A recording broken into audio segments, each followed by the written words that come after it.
Hello everyone, today I'm going to show you how to make concrete in Minecraft. Make sure to watch the video to the end, not to miss any important details. Like and subscribe.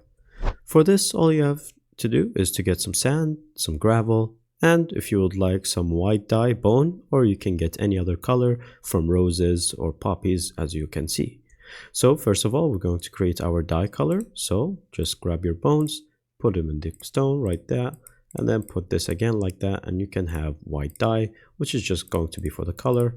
I'm going to also make some red dye and some yellow dye. So now we have all these. Then all you have to do is to grab the gravel. Then from here, you're going to just place 4 like that. Then sand, you're going to place like that.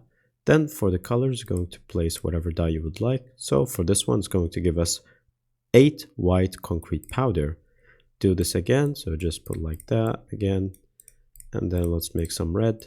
And now we have 2 types. Now this is not fully concrete yet.